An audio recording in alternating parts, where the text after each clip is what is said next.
everyone, and welcome. Some of the stories we have for you right now on this special edition of CTV National News. Day one of Trump's tariffs, the immediate and sweeping impact of the expanding trade war. Even though you're a very smart guy, this is a very dumb thing to do. Canada's direct message to the U.S. president and the stark warning about the pain ahead. We've got to bring this stuff to America. It's got to be produced in America. The reaction stateside and in Canada to the America First strategy. Food items, we're going through it now to make sure that we are 100% non-USA. Taking stock of what's being pulled and what will skyrocket in cost. We have to really stand firm in Canada. It is going to hurt us. Plus, Pulse of a Nation, how Canadians are reacting from coast to coast to coast.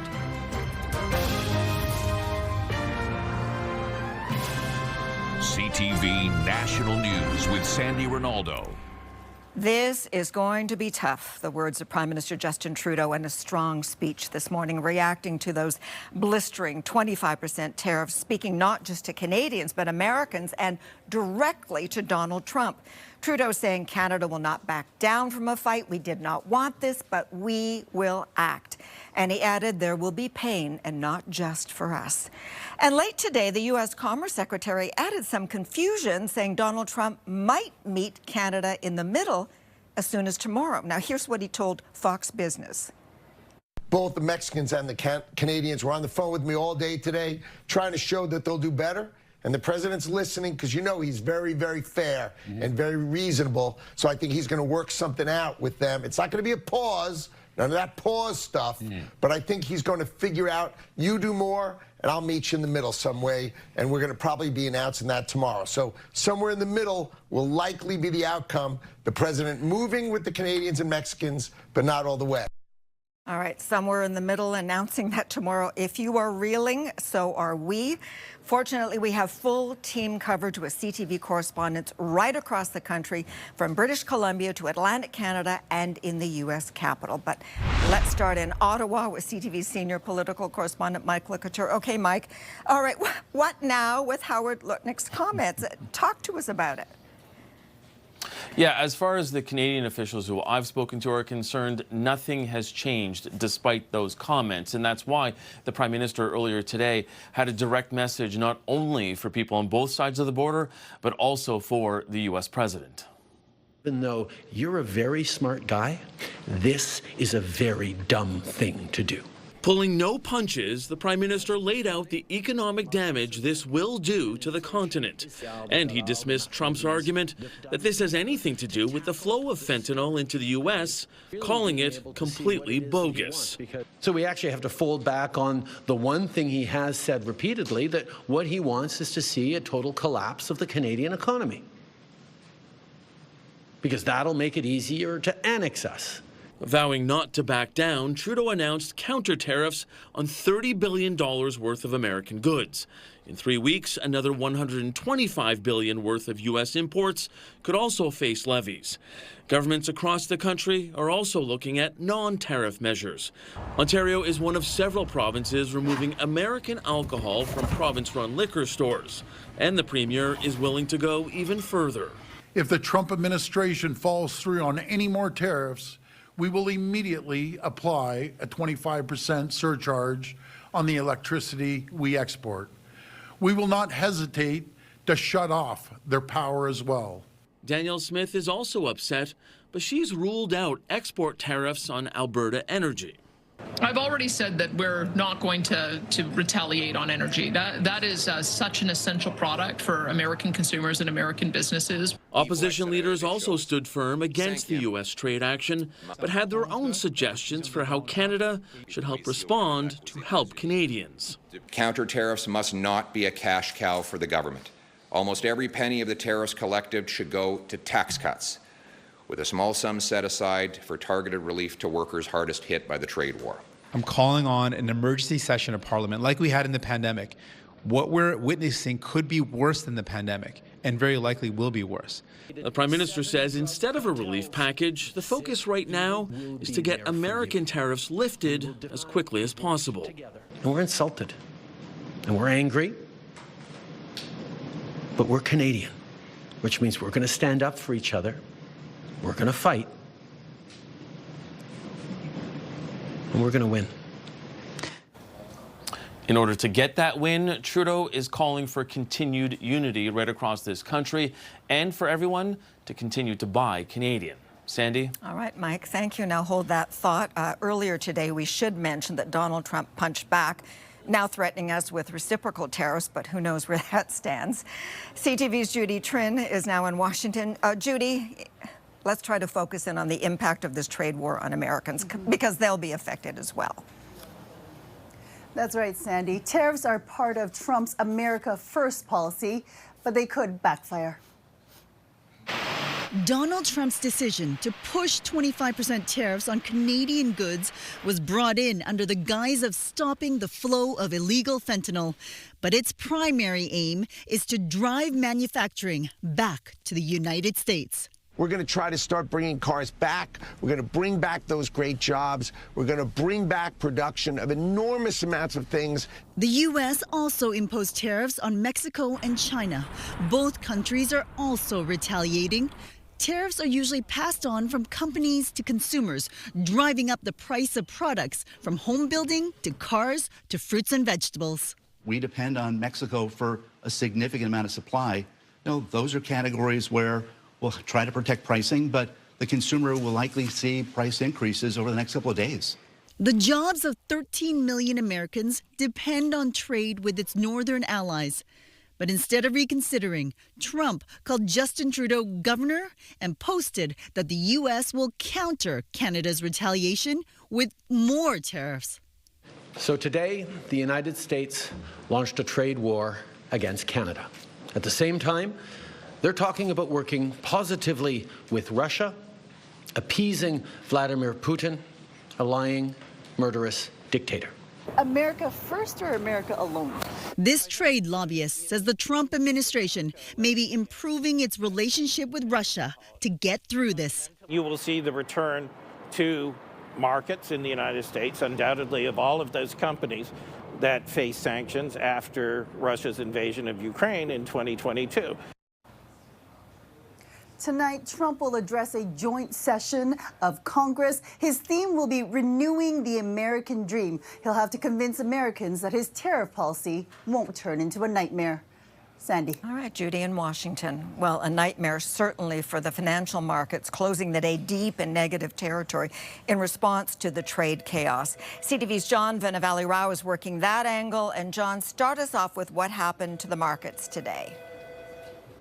Sandy, the markets continued their plunge from yesterday, not just in North America, but globally. As the opening bell sounded, there was little to cheer. Traders watching as markets, as of this morning, had wiped out all of the gains they'd made this year. And on Bay Street, some worried it was just the start of the pain. Trump's going to crash the bond market and the stock market. Yeah. This is the beginning. It's not over. At one point, Toronto's main index was down more than 2%, while stocks plunged in Europe, fell in Asia, and U.S. markets continued their sharp sell-off, though recovering somewhat as the day wore on. The Nasdaq is officially in correction. That means it's down more than 10% from its high. Investors worry a trade war will lead to higher consumer prices and reignite inflation, while slowing growth in both the U.S. and Canada, possibly leading to a recession. Assuming the tariffs do stay in place for a while, it's likely to lead to at least a couple of quarters of outright decline in the Canadian economy. Notably, though, while falling slightly, the loonie held at around 69 cents U.S. Some investors remain hopeful tariffs won't stay in place for long, but the uncertainty making it tough to know what to do. I can't stress the uncertainty aspect enough. Nobody really knows the answer. I don't think the president of the U.S. knows the answer, to be honest. So we're going to have to wait and see here. As for investment advice, one analyst said this is a time for caution, not bravery. Sandy. Okay, John in Toronto. Now, border towns like Windsor, Ontario, Canada's automotive capital, will feel the effects most acutely, with billions worth of goods crossing over every day. And that is where we find CTV's Heather Wright. And Heather, what are people there saying about the tariffs? Well, they've called this an existential threat to the city of Windsor and the entire region. Tens of thousands of jobs at risk. This is a community that not only relies on the auto industry, but also all of those spin-off jobs. Now, we heard that there is this move to bring the auto industry back to the United States, some saying that that could take months or even years. But we talked to one business owner today who said there is so much infrastructure here. There are so many skilled workers in Canada that it could take decades to get what is here in Canada set up in the United States. And in the interim, the jobs are not going to move south. They're going to move east. They don't have the resources in the United States to take on what we do, but China does. And China is hungry right now. So what he's really doing is he's making it worse. Instead of having this seamless business between Canada, U.S., and Mexico, what he's going to do, he's going to force everybody to China. That's what he's going to do. All right, now, Heather, you're standing in front of the Ambassador Bridge that sees a lot of traffic going back and forth between Canada and the U.S. Are you talking to truckers at all, and are they experiencing any disruptions? We were interested to know what it was like crossing the border this morning after those tariffs went in. They say that it was sort of business as usual, but they're also scratching their heads wondering about this policy, hopeful that it will return to normal, but wondering why it went into effect in the first place. It's stupid. It's supposed to be free trade, and they're going back on everything they said. And so we will wait and see what happens tomorrow with those comments from Howard Lutnick. But for now, the city of Windsor, this region, really bracing for more uncertainty in the future, Sandy. Yep, so are other cities across the country. Heather, thank you. In Windsor, places like Calgary and St. John that will likely see key industries like oil, fishing, and lumber hit really hard. And CTV's Sarah Plowman is in St. John. Sarah, talk to us about how that city is affected by Donald Trump's tariffs. Sandy, St. John is considered to be the most tariff-exposed city in this country, according to the Canadian Chamber of Commerce. It's the industrial workhorse in a province where more than 90% of its exports go to the United States. Nobody knows exactly how much pain these tariffs will cause, but pain is expected. St. John is home to Canada's largest oil refinery. It can process more than 320,000 barrels of crude each day, and 80% of it goes to the States. Forestry and fishing are also huge players in the economy here, and they're expected to be hit hard. Lobster, for example, can be caught here in New Brunswick but processed in Maine, or vice versa. St. John Mayor Donna Reardon notes it's time for Canada to be less reliant on the U.S. We know what we have to do. The country seems to be united with all of this. We have one common enemy at the end of the day that we're trying to deal with. New Brunswick's Premier Susan Holt said the tariffs marked a turning point for this province and Canada, as she announced more than $160 million in a response plan today. Sandy. All right, Sarah in St. John. Okay, so Ottawa is promising to help Canadians because everything that we've been telling you in this newscast, everything we send to the United States, as you know, will be hit. CTV's Rachel Aiello breaks down the impact on you and me, and it is not pretty. Rachel. Sandy, with both the U.S. and Canadian governments imposing tariffs, which are a tax on imported goods, consumers on both sides of the border will be paying more. Trump's 25% tariffs make Canadian products going into the U.S. more expensive. This will hurt homegrown businesses who export, but also everyday Americans, as U.S. companies that buy Canadian will be paying more, and they'll then have to decide if they can afford to absorb the cost or pass it down to consumers. It goes both ways, though. Canada's retaliation targets key U.S. sectors, but consumers on this side of the border will see prices rise. Among what the trade war is making cost more, your morning coffee or orange juice, the ingredients that make meals taste better, such as butter and spices, as well as the appliances that you cook them in. Cocktail essentials such as liquor and bitters, shampoo, deodorant, underwear, and the clothing you put on top. Plus, handbags, helmets, and home building materials. Federal officials say these items were chosen to minimize the cost on this side of the border, as there are made-in-Canada alternatives. And this is just phase one. Canada plans to impose another round of tariffs on U.S. products in 21 days. That list is expected to include cars, boats, steel, and aluminum. Sandy? All right, Rachel in Ottawa. And Ontario is also retaliating by tearing up a contract connected to Elon Musk. As we head to break, here's how some premiers have been responding to the trade war. We want to go back to looking at the agreement that we signed, the USMCA. That has served us well for a number of years, and I don't know why the president is behaving this way. We're ripping up Ontario's contract with Starlink. It's done. It's gone. We won't award contracts to people who enable and encourage economic attacks. That will hurt our economy, but it will also hurt Americans. We need to keep a cool head. Ordinarily, because of trade agreements with the United States, we have to treat their products like ours when we're purchasing as a government. Otherwise, it's a trade violation. Well, obviously, all bets are off.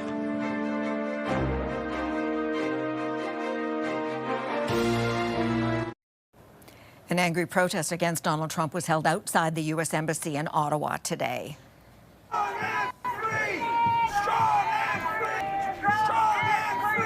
That man is not only destroying America, he's destroying alliances, he's putting Canada at risk, and definitely Ukraine. Dozens, including some Americans who were out in the snow showing their support for Canada. And for industries like potash used as fertilizer, which American growers need and Saskatchewan provides big time. CTV's Alison Bamford is at a potash facility just outside Saskatoon. Alison. Sandy, in anticipation of the tariffs, Saskatchewan potash giant Nutrien moved as much potash south of the border as possible before today. But the company says the tariffs still put American farmers in a pinch. Christian Hebert's Saskatchewan farm uses about 1,000 tons of potash each year. Potash is a big player in crop health and straw strength.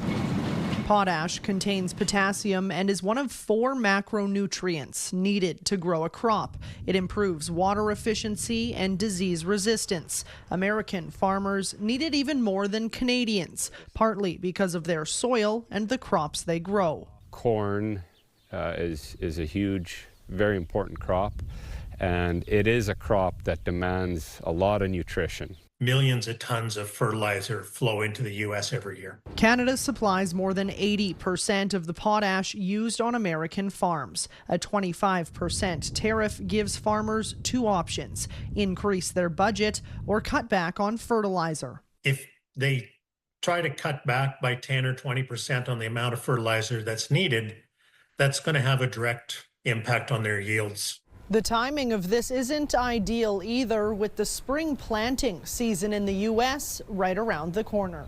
Sandy? Allison, near Saskatoon. And as you might expect, Canadians across the country are reacting. It's annoying to be bullied by Mr. Trump. I really do think it's a negotiating tactic. It's only going to get worse. CTV National News will be back in a moment.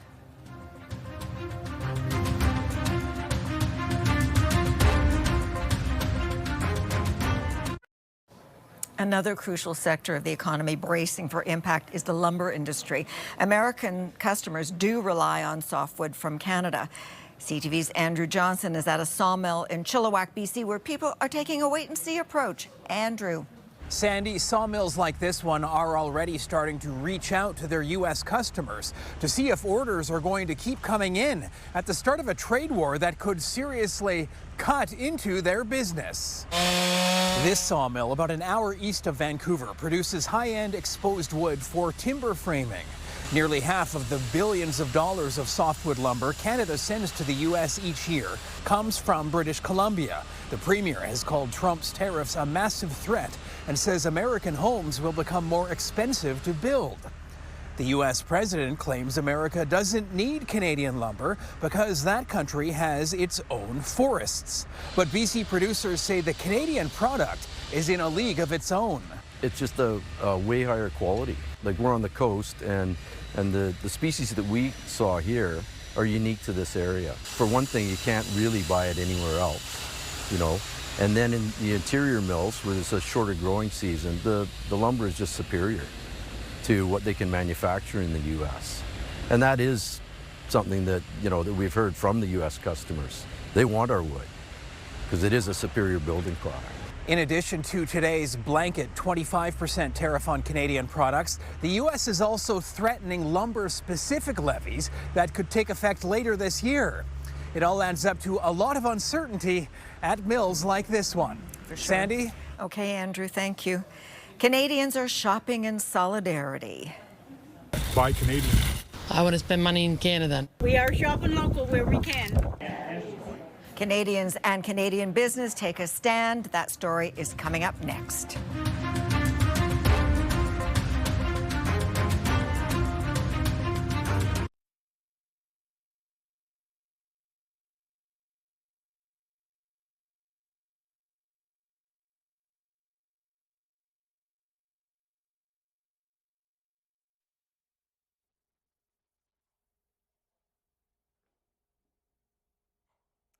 Sandy, everyday Canadians are beginning to fight back in the midst of this new tariff war, with some small business owners beginning to source Canadian and international while banning products from south of the border. We're here inside Toronto's Madison Avenue pub. They've been in business for more than 40 years, and for decades, they've sold Kentucky bourbon, California Cabernet. Not anymore. So we've pulled liquor. Food items, we're going through it now to make sure that we are 100% non-USA. Chris, for you, this is personal. I think because I'm a Canadian through and through, I was born here, and I don't want someone threatening us as a sovereign nation. And so it's really a personal thing coming out of me that this is our country. You can't start a trade war with us after being friends for 100 years. Liquor stores across Ontario fired their first shot across the bow, removing more than 3,600 American-made items from 35 states, all part of the province's first round of retaliation. Manitoba's premier announcing the same sweeping prohibition on social media today, while in British Columbia, liquor stores are targeting all booze produced in states with Republican leaders. Here at the Madison Avenue pub, they tell us their ban on American ingredients and beverages is indefinite, and at this point, they may never bring them back. Sandy?